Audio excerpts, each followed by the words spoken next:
What's up, Tweeners? Welcome back to another Tweener Tennis video today here on the channel, and today we have another pro interview. During our time at North Carolina State, we had the opportunity to talk to pro and former Northwestern standout strong Kirchheimer, who is currently playing at the Cleveland Open Challenger, who posted 20 plus wins in every season that he played at Northwestern, completed his 4 years at Northwestern, which is rare to see with some of the pros on tour who played college tennis. And we had the opportunity to talk to him about his process and what it was like to go through everything in terms of college tennis and transitioning into that pro era after completing his 4 years of college. Now, I hope you guys do enjoy this interview. If you are new to the channel, would love to have you guys join the channel. We're trying to hit 4,000 subscribers. We just hit 3, but the journey for 4,000 is on the way right now. So make sure to hit that subscribe button with notifications turned on, and I'll see you guys in the next one. But now, enjoy our interview with Strong. First of all, thank you for joining me today.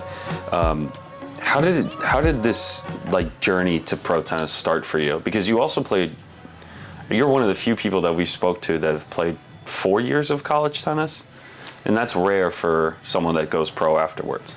Yeah, so I was always really enjoyed tennis, and I was a top junior when I was 11, 12, and then a lot of kids grew, and I was this small little kid. I stayed a small little kid until I was about 16, 17, so I went from being really top player to kind of falling off a little bit, and then I started to pick things up, and I felt a little pressure because I'm okay, I really need to be able to play good college tennis, and I always wanted to go to Northwestern, and so I got I started to pick it up, and I ended up being a blue chip recruit again. Nice. So I got to school, and and the first couple of weeks I was I think I want to go into econ, typical Northwestern. I want to be an econ, I was I want to be an investment banker. This is cool, and and then coaches said we were at practice one day. They're who wants to be in the lineup, and kind of took that literally, and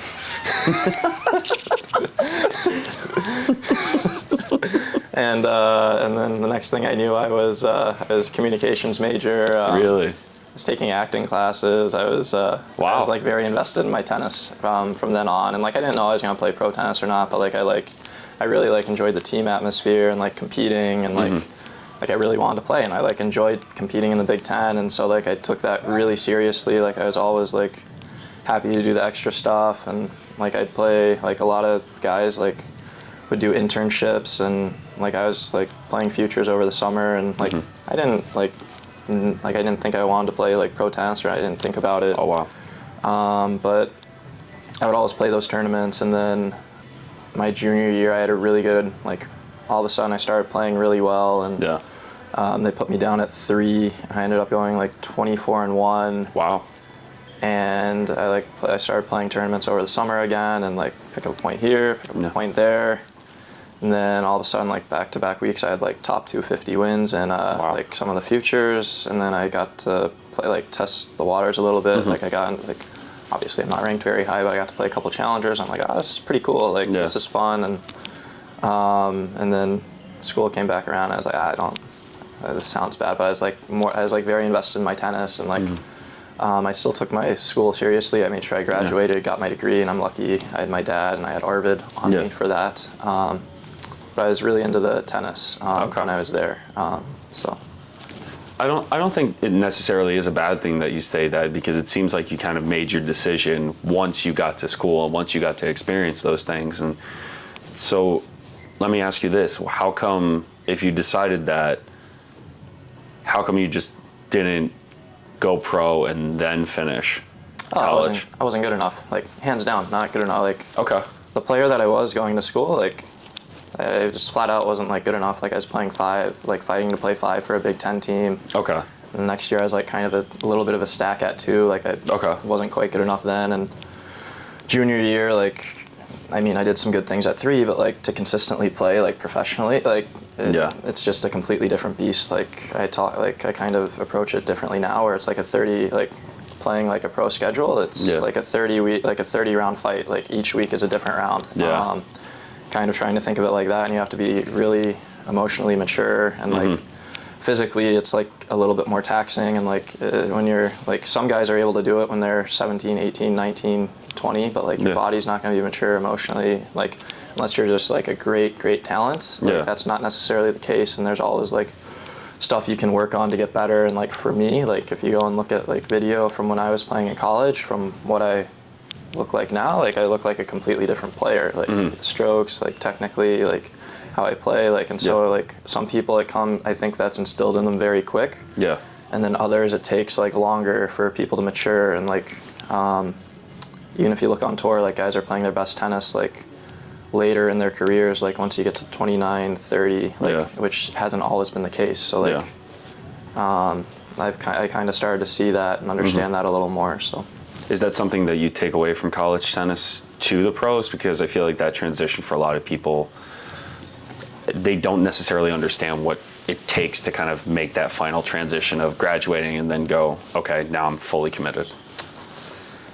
Yeah, so I mean, I had my one good summer, and then the next summer when I was finally playing like pro tennis and like no affiliation with the school anymore, I got knocked around hard because like I wasn't ready to, like I wasn't fully ready for it. I didn't know what it was about. And I see that happen with a lot of guys. There are some guys, like obviously you have like Cam Norrie and like Steve Johnson's another good example, even though he's a little older, like that can make that adjustment like that because they're really like, they're special, like they're really, really good.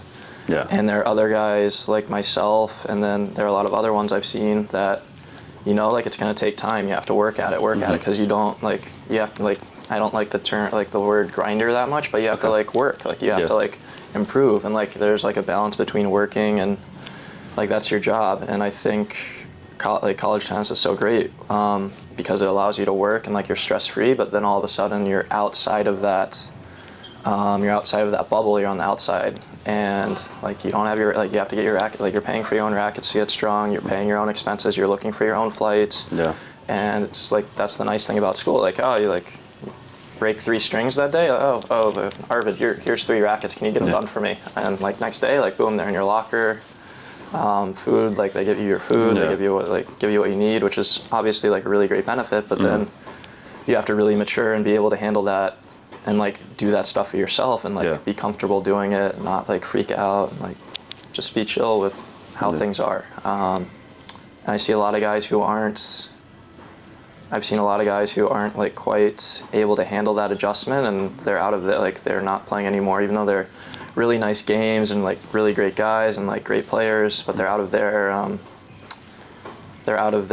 pretty quick. And you know, that's it is what it is, like. But no, it's true. It's the harsh reality that comes with being a professional tennis player. And I asked Pat the same thing, and before I get to that one, how do you personally manage being a player, a manager, and essentially your own travel agent? How do you maintain yourself kind of focusing on that? Because it's a lot of pressure that you have to figure out, not just being on the court, but off of the court as well. Yeah, I mean, first off, I'm really fortunate that my parents helped me out. Like, my dad's always worked with me with my game, so like I feel like we do this kind of together now. Okay. So I'm lucky he helps me out with hotels on a lot of weeks, and my mother helps me as well. She helps me look for that. Yeah. Funny enough, like this week I'm looking at stuff on my own a little bit more. Okay, good. And so obviously I'm like, no, it's different. Like, can you come in here? I need I don't want to deal with this. I just play the tennis, but. I'm fortunate they help me out, and then I have a lot of help from other places as well. Yeah. Like Arvid helps me with my schedule. Okay. So he's really great. He's on my case a little bit, and Arvid's the coach at Northwestern. Yeah. The head coach there. He's on my case about that a bit. Yeah. And, but yeah, so I'm fortunate I have other people helping me out, because it's not easy. Like that's something people don't talk about, is how difficult like the schedule and the travel. Like, the tennis is the fun part. The tennis is like, you wake up, you get to go play, you get to hit the ball around, like it's nice. It's the other stuff, like the off-court stuff, the stuff you don't see as much, that's a little trickier. For sure. And for you too, what's your kind of work day? And I put it in quotations, I did this with Pat as well. What's your work day like? Because it's really a 24/7 job because people only see what's on the court, but people don't see what happens once you get off, recover, and do your whole routine. So how long do you think your regular work day is? Now, practice day or like a match day? Let's go practice day. Practice day Depends where I am. Okay. It's a little different if it's here, and I've actually, since last June, I started going back to Evanston at Northwestern. I started working with Arvid again. Nice. So it's a little different there. Like there, I have to get up a little bit earlier because they run practice at I think at 7:30, and Jesus. I stay in the. It's kind of fun, but I stay in the city with one of my old teammates, Nice. Alex Pasrianu, good guy, had a nice clean game. Yeah. I stay with him, wake up, I'm out of the door fairly quick. I grab a coffee at Dunkin' across the street, take the train down. That usually takes me 90 minutes or so. Okay. And then I'm still usually probably one of the first people there. Yeah. So I go through all the stuff for my body, stretching, making sure everything's right, or little recovery things to make sure you're firing to go. Yeah.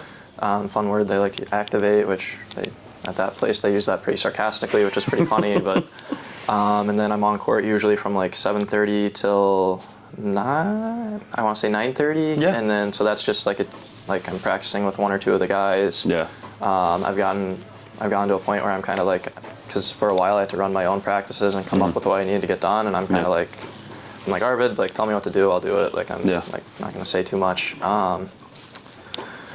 And so I go out, do that, and then afterwards I'll probably go and feed more for another hour and a half, so just straight through with that. Okay. I'll walk, there's a nice little place to grab lunch, I'll grab lunch there, come back. I'll either work on my serve on my own, or do something with a ball machine, or just more, I hit a lot, so Yeah. so a little more court time, something like that, and then I'll do whatever I need to do in the gym that day. I've been pretty big on the cardio lately, so I'll do something with that. So a lot of that, and then I'll usually finish up around. And I linger. I think I mentioned that earlier. I linger. That's okay. I'll sit in the locker. They have a nice TV. I'll sit and watch South Park or see who's hitting. Just to kind of decompress a little bit. Yeah, it's not I'm on my own time a little bit, which is nice. So I'll do that, and then I'll head back to the train. I'll take the train back and hang out with my buddy for the rest of the day. Grab dinner and then go and do it again. Which it's pretty fun for me, honestly. So there's no complaints. But. So what time do you usually get back to your buddy's place when you're in Evanston? It varies between 5 and 7:30. Okay. It just depends how my day goes. So it's almost a 12-hour day, essentially, just for one practice day. Yeah, again, like I said, it varies. It varies. It depends, what I have to get done, what I don't have to get done, and I used to be pretty regimented with that, and I made the adjustment. I kind of flipped it. I was I'm going to be a little bit more relaxed with things. I know what to do. I'm a good player. I can trust myself. Where I can kind of be relaxed. No, I'll get done what I need to. Exactly. But really have fun with it, because it's like I said, it's a very long year, and if you're locked the whole time and you're uptight and stressing, it's gonna be tough, because you can't be like that, which I've learned the hard way a couple times. So really, what was a hard way that you learned? Because I'm curious to know. COVID was an interesting time, because I was playing really well. I started out my 2020 year really well. I had my first Futures title. I had done a really I had the little break in December, everyone calls it pre-season. I don't like that. That's but I had my nice month break or whatever, where I really worked on a couple things with my game. And I was close in the Challengers the year before, and I'd lose these 3-set matches, and so all of a sudden I started going. I won my first title down in Mexico, fun little time, and then started to have a couple nice results in some Challengers, and then I was excited for my schedule. I was in a place where I had planned out where I was only playing Challengers, and some weird thing happened. I think there was a pandemic or something, and so it's something small that just kind of threw the world into a. So something little thing happened, and all of a sudden there's no tennis. I couldn't figure out. I was what there's no tennis anymore. And so I was lucky I was here, and I had a nice little setup. Pat was here, and this other fellow, Ian Dempster, who played at NC State as well, doubles guy. And so I had 2 courts in my neighborhood that didn't get closed down, and honestly I was just practicing every day. I was working with my dad and doing that, and like in retrospect, I kind of wish I had like eased off a little bit because I was like still training, like, like there's stuff going on, and like they keep pushing the tournaments back like a month, and I'm like, I gotta be ready, I gotta be ready. And like in my head I was like, oh, they're starting in July, I gotta be ready. And then like they'd push back another month, oh, it's starting in August, I gotta be ready. And then by the time they came back, I was like kind of overworked and kind of just overwhelmed and like a little bit burnt out. And so yeah, like obviously if there's another global pandemic, I'll be pretty prepared for that because I'll look more. Don't say, knock on wood for that one. I'm kind of like, no, I'm like ready for it. Like I'm ready for it this time. I know how to handle it. But like global pandemic comes back, I'm ready. Like, I know what to do. I'm hitting 3 times a week. Like that's easy. I'm easing in. Like I've got it. Like I'm set. Like I'm like bring it. Bring COVID number 2. No, don't. You're making it worse, Strong. You're making it worse. No, but I like that because you kind of realize the mentality of kind of what a lot of people go through, and not just for pro athletes, but for juniors as well. You kind of go all in, and then you realize, okay, what's a normal life like without tennis? Yeah. Oh, for sure. And I've thought about that a lot. Like after that little stint, I had a really, like my 2021 wasn't good because I had worked up so much, and I was like, gotta do this. And by the end I was playing really poorly, and I was like, shoot, like I don't know if I'm like, I was questioning things a little bit, obviously, and like, like I've got to stick with this and keep working through it. But like obviously that crosses a lot of people's mind, like what's a normal job, like what's a normal life look like, what's a normal job, and you like contrast that with what you do, and obviously like this is a very different lifestyle. Traveling every week, working on your game, like I've kind of been joking, like you eat what you kill now, like you're paid like by how you do. So if you have a good week, like times are good. You have a bad week, like maybe you're eating McDonald's, which there's nothing wrong with that. They have some great entrees. I heard their fries are really good. Not a big fry fan from McDonald's. Like they've got to be like fresh, like super fresh, like super. Like if they've been sitting at any time, you wouldn't take McDonald's fries. Burger King fries are a little better. You think Burger King fries are better than McDonald's? A little saltier. That is the hottest take. Little saltier. There's nothing controversial, but very a little better. So what's the number one fry for you in fast food? It's not Chick-fil-A. I do enjoy. Actually, no, that's not true. If I get the Chick-fil-A sauce and I can dip the fry in the Chick-fil-A sauce, very good. Oh yeah, very, very good. Anything with Chick-fil-A sauce makes it better, but in terms of just the fry itself, I'm always taking McDonald's first and then Five Guys. Five Guys, I don't count that. I'm talking like you have to do Cajun. I'm talking like drive-through. I'm talking drive-through. I'm talking Five Guys is drive. That's not drive-through. It could be. It could be. It's fast food. It's like sit-down fast. It's like lumped in there with like Chipotle. That's true. That's like its own little category. You've got like fast food, McDonald's, Burger King, Wendy's. Wendy's I'm putting at the bottom. Popeyes decent. Bojangles, that's Southern. That's here. I've never had Bojangles. You should have it. It's really good. Really? Really, really good. I've had Whataburger and I'm not impressed. Whataburger's it's iffy. What do you think of In-N-Out? I was actually just in LA and I didn't have it. Okay. I had like Habit Burger. Never heard of that. It was like next to the hotel, and I was like having late matches, so I was like, it wasn't like fast food. It was like similar to Five Guys, and like they had like Do you put Shake Shack in that category? That's like in there with like not Chick-fil-A. That's in there with like Chipotle, like Five Guys. Like fast food, but also sit down. Yeah, like you can. Okay. Yeah, that's like sit down, but like fast food, but you can be in and out. Like those are the restaurants I prefer, like the ones where you can like feel up and be on your way. Like I don't like you sit down and like everyone talks and it's so nice and wonderful. Like, are you a social person? It's like I just want to be by myself when I eat. That's funny. Actually, I had to work on that a lot. So I actually before COVID, I was actually really introverted. Really introverted. Like there's a really nice family I stay with in Little Rock, and I stayed with them for the first time in 2018. Yeah. And like I was like first or second time I'd ever done housing, and I didn't know how it worked. Yeah, and I was like, I gotta be so focused on my tennis because I've gotta play just right in this match here in this 25K here in Little Rock. And I was like, I can't socialize, I can't talk to anyone. And they're like, Strong's in his room. He's like, not saying much. And I'm afterwards, I'm like, I should probably be more social. But like I've had to work at that. And funny enough, I actually stayed with them this year, and I was a lot more outgoing. Yeah, like I'm a lot more outgoing than I used to be, and I think COVID actually had a lot to play with that because like you're isolated so much, and like I spent a lot of time on my own, and like I was here because I practice I like practicing at like the college campuses, and like NC State's nice enough to open up their doors for me when I'm here, and I get to train here, and CJ's really helpful, and Kyle's really nice, and they have great players, so I would hit here a lot, and then all of a sudden like COVID I couldn't really come hit here anymore. Same thing with Northwestern. So I was kind of just like training at my 2 courts in my neighborhood again, but there weren't as many guys, and like Pat and I would hit, but that was so things were limited. Yeah. And so then when things started to get back to normal and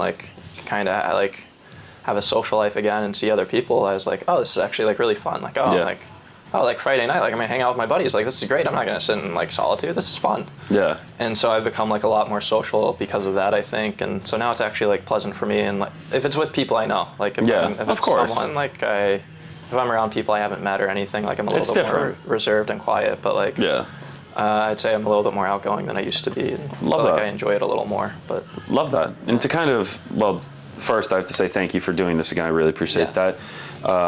2 more questions. One, and we'll start with this one. What's your goal for this year for you? I'm kind of just going day by day right now. Okay. Enough. I kind of know, in my head, I know what I'm working towards. Okay. But I don't like putting that out there that much. Really? Because that kind of stuff I'll keep to myself a little bit more. Okay. And I don't you can add pressure to yourself, and you don't need to do that. So honestly, I'm kind of happy to be a little more relaxed, happy to go out on court and enjoy it each day, have fun when I get to work with my dad, have fun working with him. But more so, I'm just working on knowing when to keep my mouth shut and kind of just go about my business and work, and a little bit more, and then knowing when to okay, I've got to lock it down, and then knowing when to have fun and relax, and love that. I kind of trust that. I'm a good player, and if I do the right things over a long enough span of time, I'll kind of end up where I want to be. Perfect. But goal-wise, I have some stuff in mind, but I'm not going to put that out there. No, I love that. And my second question to you is, and I didn't get to ask you this yesterday, off camera, how did you get the name Strong? Because that is probably the most unique name ever. It depends who I'm talking to, if I give them the real story or not. Sometimes I'll just go, yeah, my dad really thought I'd really be a good bench presser. But, we were going to have it, my parents wanted another kid, and they're going to name him Intelligence, so they're going to give him all these different traits. Okay. But no, so my dad's, he really enjoys history. He's really big into American history, and he really enjoys Civil War history. Okay. And there was a Union officer at Gettysburg named Strong Vincent. And, oh, wow. So actually, when I was younger, we used to take trips to Gettysburg, and we'd tour and sightseeing that. And actually, for a little bit at Northwestern, I was a history major as well, and then I ended up dropping the history major. But I'd done a lot in that, and so I also enjoy the American history, but I was named after a Union officer who died in Gettysburg, Strong Vincent. Wow. So that's awesome. Yeah. Love that. It's amazing. Yeah. But Strong, thank you again for doing this. I really appreciate it. Good luck this year. No, thank you. I'm glad you had me. So I really appreciate it.